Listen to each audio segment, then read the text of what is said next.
मेरे प्यारे दोस्तों नमस्कार। वेदार्थ क्लासेज के इस यूट्यूब चैनल पर आप सभी का स्वागत है।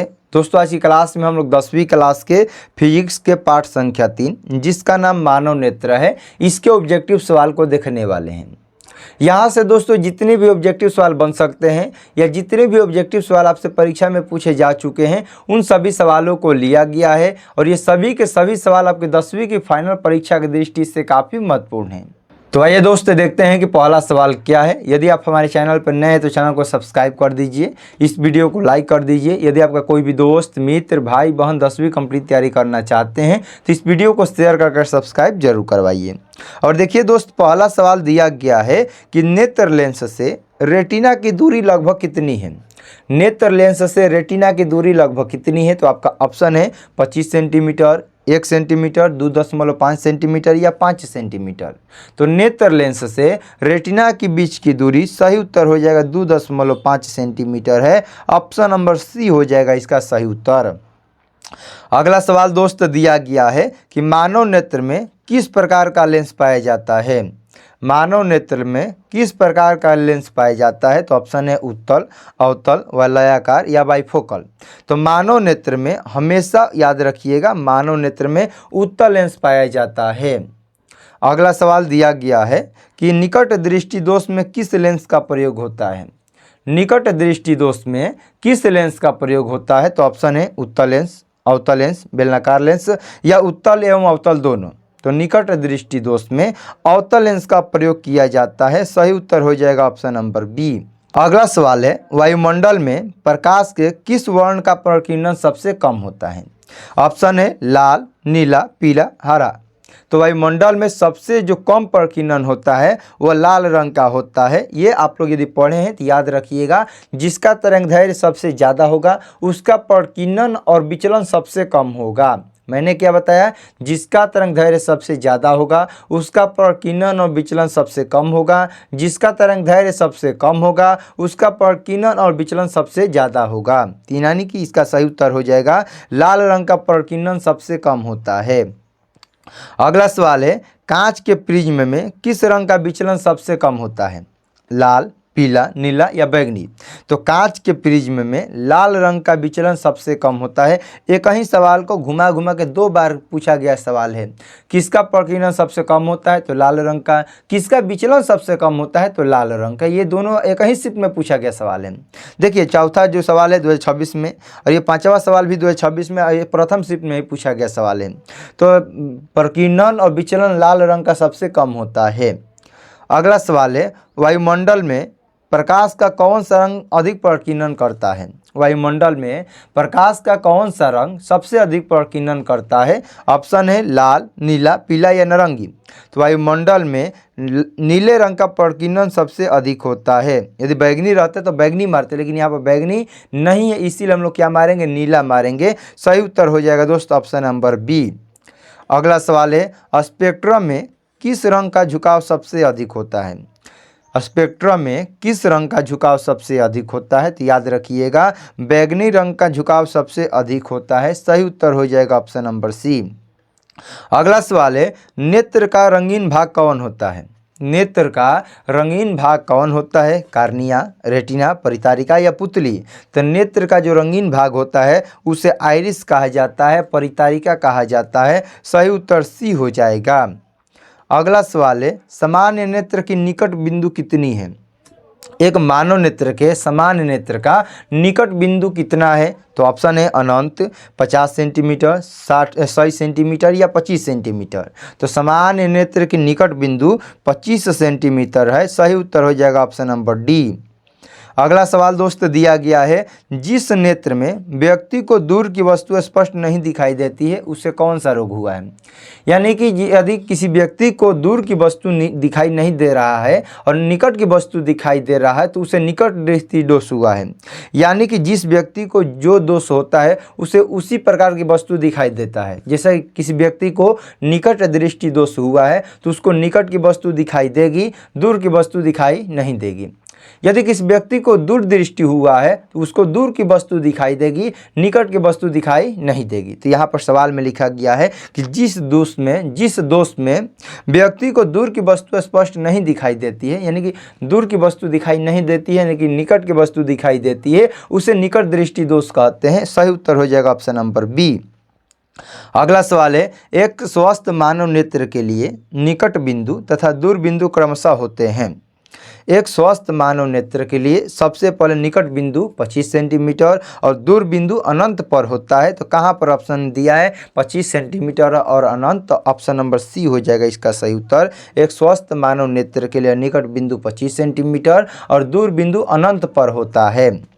अगला सवाल है, सामान्य नेत्र के लिए दूर बिंदु कितना होता है। एक ही सवाल देखिएगा, कोई बार पूछेगा घुमा घुमा के पूछेगा, आप लोग तंग हो जाएगा आंसर बताते बताते कि सर एक ही सवाल तो है लेकिन अलग अलग तरीके से पूछा गया है। तो अलग अलग तरीके से पूछेगा तो सवाल तो लेना पड़ेगा ना मेरे दोस्त। तो सामान्य नेत्र के लिए दूर बिंदु कितना होना चाहिए, तो सामान्य नेत्र के लिए दूर बिंदु अनंत होना चाहिए। सही उत्तर डी हो जाएगा।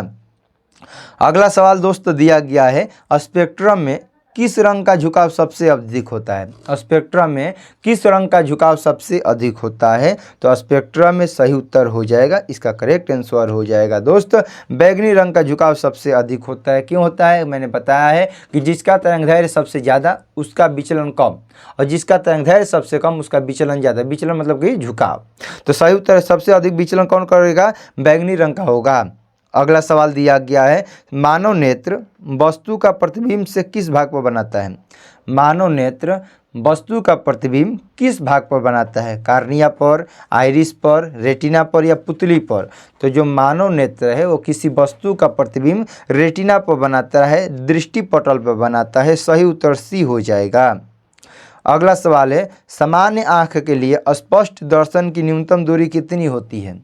एक नॉर्मल आई के लिए एक स्पष्ट दर्शन के लिए न्यूनतम दूरी कितनी होनी चाहिए, तो इसका सही उत्तर हो जाएगा 25 सेंटीमीटर। एक स्पष्ट दृष्टि देखने के लिए न्यूनतम दूरी कम से कम 25 सेंटीमीटर होनी चाहिए। अगला सवाल है, नेत्र में प्रवेश करने वाली प्रकाश किरणों का अधिकांश भाग परावर्तन होता है।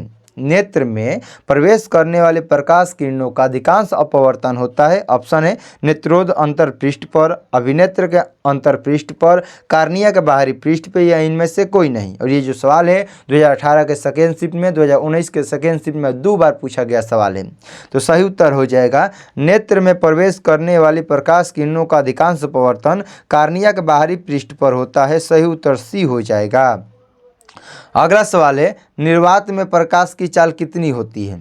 निर्वात में प्रकाश की चाल कितनी होती है, तो याद रखिएगा निर्वात में प्रकाश की चाल 3 × 10⁸ मीटर प्रति सेकेंड होता है। निर्वात में प्रकाश की चाल बोले या वायु में प्रकाश की लगभग चाल कितना होता है, तो 3 × 10⁸ मीटर प्रति सेकेंड होता है। सही उत्तर हो जाएगा दोस्त सी नंबर ऑप्शन। अगला सवाल है, तारों के टिमटिमाने का कारण क्या है। तारों का टिमटिमाने का कारण क्या है। ये लघु में भी पूछा जाता है कि तारे क्यों टिमटिमाते हैं, और लेकिन ऑब्जेक्टिव में पूछा जाता है कि तारों के टिमटिमाने का कारण क्या है। तो ऑप्शन है वायुमंडलीय अपवर्तन, वायुमंडलीय परावर्तन, कुल परावर्तन या कुल अपवर्तन। तो तारों के टिमटिमाने का मुख्य कारण वायुमंडलीय अपवर्तन होता है। सही उत्तर ऑप्शन नंबर बी हो जाएगा। अगला सवाल है, मानव नेत्र के लिए दृष्टि का स्थायित्व कितना होता है। मानव नेत्र के लिए दृष्टि का स्थायित्व कितना होता है, 1/10 सेकेंड, 1/16 सेकेंड, 1/6 सेकेंड या 1/18 सेकेंड। तो मानव नेत्र के लिए दृष्टि का स्थायित्व 1/16 सेकेंड होता है। सही उत्तर बी हो जाएगा। अगला सवाल दोस्त दिया गया है, हीरे का पवर्तनांक कितना होता है। हीरे का पवर्तनांक कितना होता है, ऐसा तो ये प्रकाश का पवर्तन चैप्टर का है, लेकिन यहाँ पर सवाल दे दिया तो चलिए इसका आंसर बताइए। हीरे का पवर्तनांक कितना होता है, तो सही उत्तर हो जाएगा हीरे का पवर्तनांक 2.42 होता है। सही उत्तर डी हो जाएगा ऑप्शन नंबर। अगला सवाल है, एक प्रिज्म कितनी सतहों से घिरा होता है। यदि आप लोग प्रिज्म देखे हैं या आप किताब में पढ़े हैं तो एक प्रिज्म कितनी सतहों से घिरा होता है, तो एक प्रिज्म 5 सतहों से घिरा होता है। कैसे, 3 आयताकार होता है और 2 त्रिभुजाकार होता है। एक त्रिभुज सामने होता है, एक त्रिभुज पीछे होता है, यानी कि एक सामने एक पीछे और तीनों तरफ से घिरा होता है। उसी को हम लोग क्या कहते हैं, प्रिज्म कहते हैं। इस यानी कि इसमें 3 आयताकार और 2 त्रिभुजाकार होता है। कुल मिलाकर 5 प्रिज्म सतहों से घिरा होता है। अगला सवाल है, कैमरे का कौन सा भाग आँखों के रेटिना की तरह कार्य करता है? कैमरे का कौन सा भाग आँखों के रेटिना की तरह कार्य करता है? तो सही उत्तर हो जाएगा जो फिल्म है वो कैमरे का ऐसा भाग है जो आँखों की रेटिना की तरह कार्य करता है। अगला सवाल है, नेत्र की समंजन क्षमता कम हो जाने से कौन सा रोग उत्पन्न होता है? नेत्र की समंजन क्षमता कम हो जाने से कौन सा रोग उत्पन्न होता है? ऑप्शन है दूरदृष्टि दोष, जरा दृष्टि दोष, निकट दृष्टि दोष या वर्धनता। तो सही उत्तर हो जाएगा नेत्र की समंजन क्षमता जब भी कम होता है, कम हो जाने पर जरा दृष्टि दोष होता है। सही उत्तर हो जाएगा ऑप्शन नंबर बी। अगला सवाल है, इंद्रधनुष रंगीन क्यों होता है? इंद्रधनुष रंगीन क्यों होता है? ऑप्शन है जल कण द्वारा श्वेत प्रकाश के वर्ण विक्षेपण के कारण, जल कण द्वारा अवशोषण के कारण, वायु द्वारा श्वेत प्रकाश के वर्ण विक्षेपण के कारण, या इनमें से कोई नहीं। तो इंद्रधनुष जो रंगीन होता है वो जल कण द्वारा श्वेत प्रकाश के वर्ण विक्षेपण के कारण होता है। यानी कि याद रखिएगा, जल कण के द्वारा श्वेत प्रकाश के वर्ण विक्षेपण के कारण इंद्रधनुष रंगीन होता है। अगला सवाल है, नेत्र में प्रवेश करने वाली प्रकाश किरणों का अधिकांश अपवर्तन किससे होता है? नेत्र लेंस में प्रवेश करने वाली प्रकाश किरणों का अधिकांश अपवर्तन किससे होता है? अभिनेत्र के अंतरपृष्ठ पर, नेत्रोद के अंतरपृष्ठ पर, दृष्टिपटल के बाहरी पृष्ठ पर, या इनमें से कोई नहीं। तो इसका सही उत्तर हो जाएगा नेत्र में प्रवेश करने वाली प्रकाश किरणों का अधिकांश अपवर्तन दृष्टिपटल के बाहरी पृष्ठ पर होता है। यानी कि किस पर होता है दोस्त? रेटिना के बाहरी पृष्ठ पर होता है। अगला सवाल दिया गया है, प्रकाश संश्लेषण के लिए दृश्य प्रकाश स्पेक्ट्रम का सबसे प्रभावी रंग कौन है? तो प्रकाश संश्लेषण के लिए दृश्य प्रकाश का स्पेक्ट्रम का सबसे प्रभावी रंग लाल कलर होता है। सही उत्तर ऑप्शन नंबर ए हो जाएगा। अगला सवाल है, कुछ बादलों का रंग उजला क्यों होता है? कुछ बादलों का रंग उजला क्यों होता है? ऑप्शन है परावर्तन के कारण, परकिरणन के कारण, अवशोषण के कारण, या अपवर्तन के कारण। तो कुछ बादलों का रंग जो उजला होता है वो प्रकाश के परकिरणन के कारण होता है। सही उत्तर बी हो जाएगा। अगला सवाल है, जो नेत्र निकट की वस्तु को साफ साफ नहीं देख सकता उस नेत्र में कौन सा रोग हुआ है? तो जिस व्यक्ति को निकट की वस्तु साफ नहीं दिखाई देता है लेकिन दूर की वस्तु साफ साफ दिखाई देता है, उस व्यक्ति को दूरदृष्टि दोष हुआ है। क्योंकि दूरदृष्टि दोष में व्यक्ति को दूर की ही वस्तु दिखाई देता है लेकिन निकट की वस्तु दिखाई नहीं देता है। यानी कि सही उत्तर हो जाएगा जिस व्यक्ति को निकट की वस्तु साफ साफ नहीं दिखाई देती है उस व्यक्ति को दूरदृष्टि दोष हुआ है। अगला सवाल है, टिंडल प्रभाव प्रकाश की कौन सी परिघटना को प्रदर्शित करता है? टिंडल प्रभाव प्रकाश की कौन सी परिघटना को प्रदर्शित करता है? तो ऑप्शन है प्रकाश का परावर्तन, प्रकाश का अपवर्तन, प्रकाश का विक्षेपण, या प्रकाश का प्रकीर्णन। तो टिंडल प्रभाव प्रकाश के प्रकीर्णन को परिघटना को प्रदर्शित करता है। सही उत्तर हो जाएगा ऑप्शन नंबर डी। अगला सवाल है, दूरदृष्टि वाली आँख साफ साफ देख सकती है दूर की वस्तु को, निकट की वस्तु को, बड़ी वस्तुओं को, या केवल छोटी वस्तुओं को? तो दूरदृष्टि वाली जो आँख है वो दूर की वस्तुओं को साफ साफ देख सकती है। सही उत्तर हो जाएगा ऑप्शन नंबर ए। अगला सवाल है, निकट दृष्टि दोष वाला व्यक्ति देख सकता है? जिस व्यक्ति को निकट दृष्टि दोष हुआ है वो निकट की वस्तुओं को साफ साफ देख पाता है जबकि दूर की वस्तुओं को साफ साफ नहीं देख पाएगा। यानी कि सही उत्तर हो जाएगा निकट की वस्तुओं को अच्छी तरह से देख पाता है। सही उत्तर हो जाएगा ऑप्शन नंबर डी। यदि आप हमारे चैनल पर नए हैं तो चैनल को सब्सक्राइब कर दीजिए, इस वीडियो को लाइक कर दीजिए। यदि आपका कोई भी दोस्त, मित्र, भाई, बहन 10वीं कंप्लीट तैयारी करना चाहते हैं तो इस वीडियो को शेयर करके सब्सक्राइब जरूर करवाइए। अगला सवाल दोस्त दिया गया है, नेत्र द्वारा किसी वस्तु का कैसा प्रतिबिंब बनता है? नेत्र के द्वारा किसी वस्तु का कैसा प्रतिबिंब बनता है? वास्तविक उल्टा बड़ा, काल्पनिक सीधा छोटा, काल्पनिक उल्टा बड़ा, या वास्तविक उल्टा छोटा? तो नेत्र द्वारा किसी वस्तु का जो प्रतिबिंब बनाता है पहला तो वास्तविक बनाता है, उल्टा भी बनाता है और छोटा भी बनाता है। सही उत्तर हो जाएगा ऑप्शन नंबर डी। अगला सवाल है, आँख व्यवहार करती है। आँख व्यवहार करती है किस प्रकार की तरह? अवतल दर्पण की तरह, उत्तल लेंस की तरह, समतल दर्पण की तरह या अवतल लेंस की तरह। तो जो आँख हम लोग का व्यवहार करती है वह उत्तल लेंस की भांति व्यवहार करती है, क्योंकि अभी आप लोगों ने पढ़ा मानव नेत्र में किस प्रकार का लेंस पाया जाता है, तो मानव नेत्र में उत्तल लेंस पाया जाता है। तो यहाँ भी वही सवाल दिया गया है, हम लोग का आँख किस प्रकार की लेंस की भांति व्यवहार करता है, तो हम लोग का जो आँख है उत्तल लेंस की भांति व्यवहार करता है। सही उत्तर बी हो जाएगा। अगला सवाल है, किस दृष्टि दोष के निवारण के लिए अवतल लेंस का प्रयोग किया जाता है? तो जब भी किसी व्यक्ति को निकट दृष्टि दोष होता है उस व्यक्ति को अवतल लेंस का चश्मा बनाकर दिया जाता है। तो सही उत्तर हो जाएगा, निकट दृष्टि दोष के निवारण के लिए अवतल लेंस का प्रयोग किया जाता है। अगला सवाल है, तरंगदैर्घ्य को सामान्यतः किसमें व्यक्त किया जाता है? तरंगदैर्घ्य को सामान्यतः किसमें व्यक्त किया जाता है? तो ऑप्शन है मीटर में, हर्ज में, मीटर प्रति सेकंड में या इनमें से कोई नहीं। तो तरंगदैर्घ्य को सामान्यतः मीटर में व्यक्त किया जाता है। सही उत्तर ऑप्शन नंबर ए हो जाएगा। अगला सवाल है, जरा दृष्टि दोष को दूर करने में काम में लाया गया लेंस कौन है? जिस भी व्यक्ति को जरा दृष्टि दोष होता है उसके लिए कौन सा लेंस का प्रयोग किया जाता है? तो उस व्यक्ति के लिए हमेशा बाइफोकल लेंस का प्रयोग किया जाता है, यानी कि उसमें उत्तल लेंस भी लगा होता है और अवतल लेंस भी लगा होता है, यानी कि इसका निकट के साथ साथ दूर बिंदु भी खराब हो जाता है। इसी को क्या कहते हैं? जरा दृष्टि दोष कहते हैं, और जरा दृष्टि दोष में बाइफोकल लेंस का प्रयोग किया जाता है। अगला सवाल दोस्त दिया गया है कि श्वेत प्रकाश की किरण जब किसी प्रिज्म से वर्ण से अधिक विचलित होकर गुजरती है तो कौन होती है? देखिए सवाल इतना लंबा चौड़ा है, लेकिन इसका सवाल पूछने का तरीका छोटा सा है। सवाल में क्या पूछा है कि कौन ऐसा किरण है जो प्रकाश से गुजरने के बाद उसका विचलन सबसे ज़्यादा होता है, यानी कि सबसे कौन ऐसा प्रकाश का किरण है जिसका विचलन सबसे ज़्यादा होता है। तो सभी लोगों को मालूम होना चाहिए कि जिसका तरंगदैर्घ्य सबसे कम उसका विचलन सबसे ज़्यादा और बैंगनी रंग का विचलन सबसे ज़्यादा होता है। अगला सवाल दोस्त दिया गया है, प्रकाश के किस वर्ण के लिए तरंगदैर्घ्य सबसे अधिक होता है?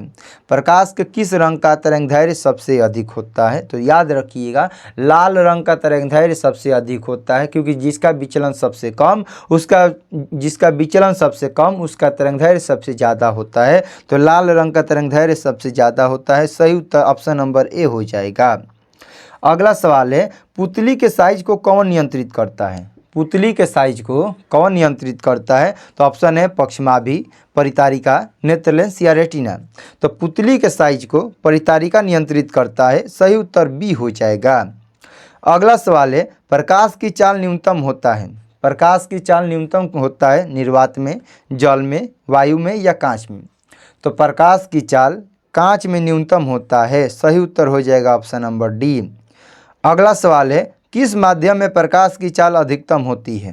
किस माध्यम में प्रकाश की चाल अधिकतम होती है? ऑप्शन है हवा में, जल में, शीशा में, हीरा में। तो हम लोग पढ़ें या आप लोग यदि पढ़ें तो आप लोग को याद होगा कि निर्वात में प्रकाश की चाल सबसे अधिक होती है, लेकिन यहाँ पर निर्वात में प्रकाश की चाल सबसे अधिक होती है। निर्वात में तो ऑप्शन में है ये नहीं है।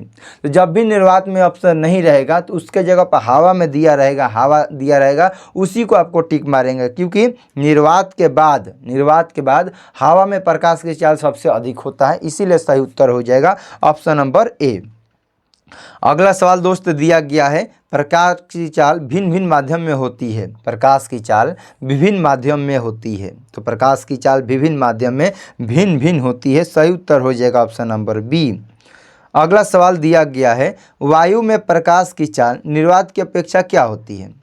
वायु में प्रकाश की चाल निर्वात की अपेक्षा क्या होती है? कम, ज़्यादा, सामान्य, इनमें से कोई नहीं। तो वायु में प्रकाश की चाल निर्वात की अपेक्षा हमेशा कम होता है। थोड़ा सा ही कम होगा, लेकिन कम होगा। सही उत्तर हो जाएगा ऑप्शन नंबर ए।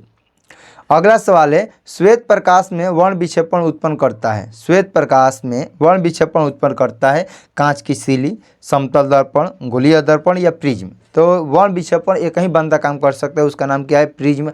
प्रिज्म में ही वर्ण विक्षेपण उत्पन्न कर सकता है। अगला सवाल है, अभिनेत्र लेंस की फोकस दूरी में परिवर्तन किया जाता है। अभिनेत्र लेंस की फोकस दूरी में परिवर्तन किया जाता है पुतली द्वारा, दृष्टिपटल द्वारा, पक्षमाभि द्वारा या परितारिका द्वारा। तो अभिनेत्र लेंस की फोकस दूरी में परिवर्तन पक्षमावी के द्वारा किया जाता है। सही उत्तर ऑप्शन नंबर सी हो जाएगा। अगला सवाल दोस्त दिया गया है, स्पेक्ट्रम प्राप्त करने के लिए किसका उपयोग किया जाता है? स्पेक्ट्रम प्राप्त करने के लिए किसका उपयोग किया जाता है? तो सही उत्तर हो जाएगा, ऑप्शन सुन लीजिए, कांच की सिली, अवतल दर्पण, जरा दृष्टिदोष या प्रिज्म। तो स्पेक्ट्रम प्राप्त करने के लिए प्रिज्म का प्रयोग किया जाता है, प्रिज्म का उपयोग किया जाता है, ऑप्शन नंबर डी हो जाएगा। अगला सवाल है, सामान्य नेत्र के रेटिना पर बनने वाला प्रतिबिंब कैसा होता है? सामान्य नेत्र के रेटिना पर बनने वाला प्रतिबिंब वास्तविक एवं उल्टा होता है। सही उत्तर ऑप्शन नंबर सी हो जाएगा। अगला सवाल दोस्त दिया गया है, श्वेत प्रकाश में कितने रंग होते हैं? श्वेत प्रकाश में कितने वर्ण होते हैं? ऑप्शन है 3, 4, 5 या 7। तो जो श्वेत प्रकाश होता है वो 7 रंगों से मिलकर बना होता है। 48 का सही उत्तर डी हो जाएगा। अगला सवाल है, किसी अंतरिक्ष यात्री को आकाश कैसा प्रतीत होता है? किसी अंतरिक्ष यात्री को आकाश कैसा प्रतीत होता है? तो ऑप्शन है नीला, काला, लाल या इनमें से कोई नहीं। तो अंतरिक्ष यात्री को आकाश का रंग हमेशा काला प्रतीत होता है। सही उत्तर हो जाएगा ऑप्शन नंबर बी। अगला सवाल है, कार्निया के पीछे एक संरचना होती है, उसे क्या कहते हैं? कार्निया के पीछे एक संरचना होती है, उसे क्या कहते हैं? ऑप्शन है परितारिका, रेटिना, स्वच्छमंडल, इनमें से कोई नहीं। तो कार्निया के पीछे एक संरचना होती है, उसे परितारिका कहते हैं। सही उत्तर हो जाएगा option number A. Option number A हो जाएगा इसका सही उत्तर। तो चलिए दोस्त, आज की क्लास को यहीं पर समाप्त करते हैं। क्लास कैसा लगा कमेंट में ज़रूर बताइए। यदि आप हमारे चैनल पर नए हैं तो चैनल को सब्सक्राइब कर दीजिए, इस वीडियो को लाइक कर दीजिए। यदि आपका कोई भी दोस्त, मित्र, भाई बहन 10वीं कंप्लीट तैयारी करना चाहते हैं तो इस वीडियो को शेयर करके सब्सक्राइब जरूर करवाइए। मिलते हैं अगले इसके प्रश्न उत्तर के साथ, तब तक के लिए आपको जय हिंद, जय भारत।